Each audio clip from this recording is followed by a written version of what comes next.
this in terms you can understand. I'm not the only killer robot. Amelia's stronger than you can imagine. And she's coming after anyone who can stop her. Including you, Gemma. Which, bummer. Hello everybody, welcome back to Screenstars. I'm here today to bring you my review for the 2025 sci-fi sequel, M3gan 2.0. The film is directed by Gerald Johnston and it stars Jenna Davis, Ivana Sakno, Alison Williams, Jermaine Clement and Violet McGraw. Right, okay, the film is set a few years after the events of the first film.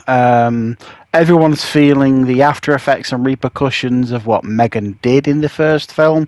There's a big uprising against AI and its capabilities. Gemma has kind of changed her thinking now. She wants to kind of move a little bit away from AI and all this kind of stuff.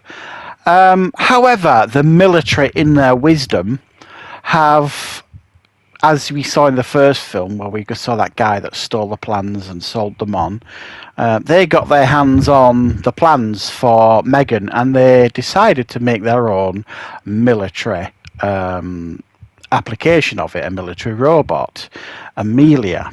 Amelia goes rogue, obviously, and then it's basically a case of Gemma realises that herself and Curly are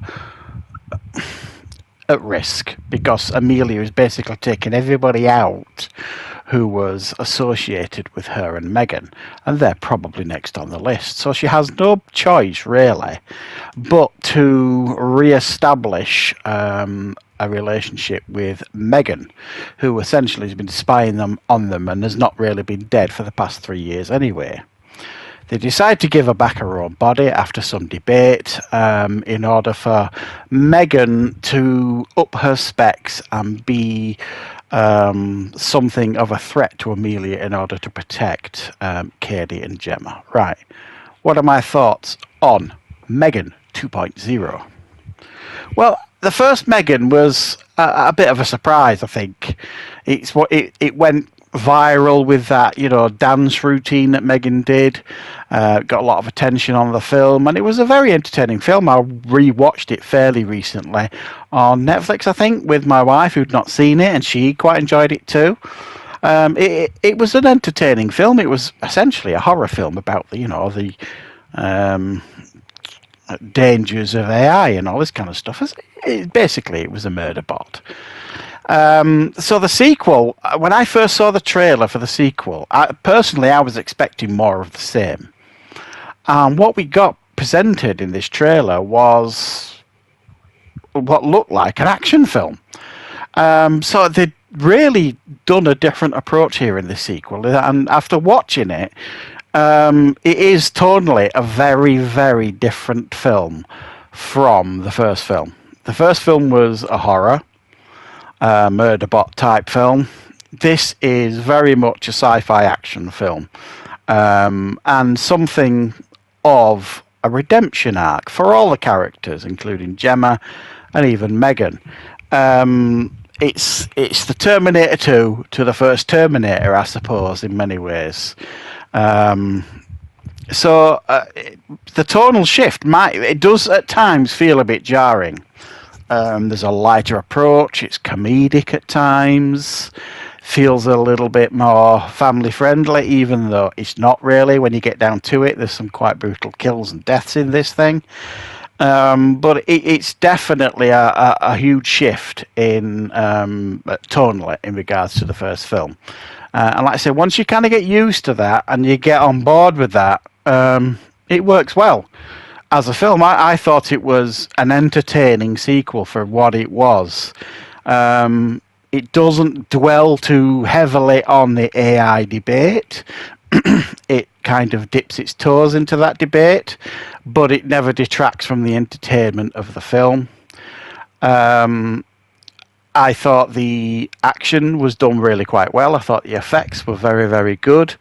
The effects for M3gan and Amelia, they were both done very, very well.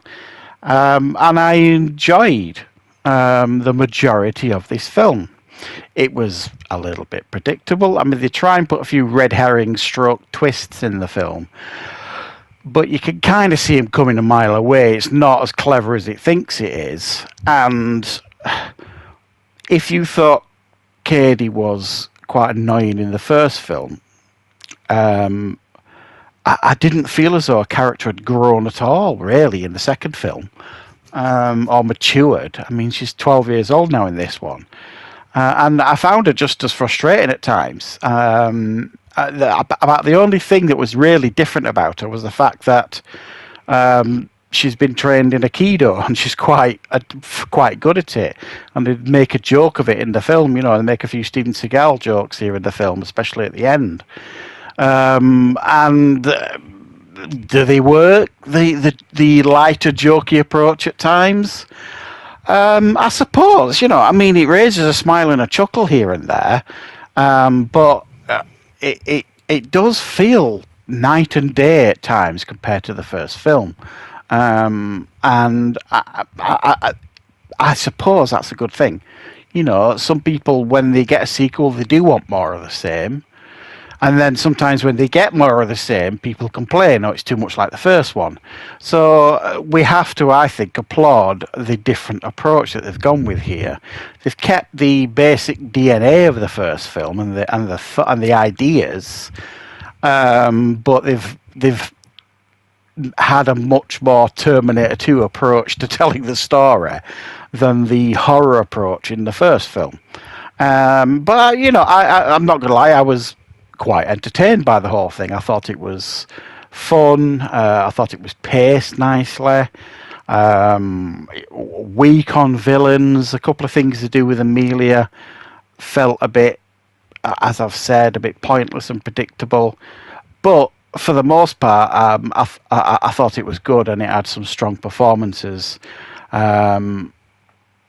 throughout the film. Really, it kind of built on what they created in the first, but delivered what essentially is like a very much an action sequel here. There were elements in this film also that reminded me of Upgrade. Do you remember that film Upgrade a couple of years ago? Where the guy's got the chip in his back of his neck and he's a paraplegic, and the chip takes over his body and makes him do all these weird, you know, Matrix type things. There's elements of that here in the film as well, and you know, it does work for the most part in that sense as well.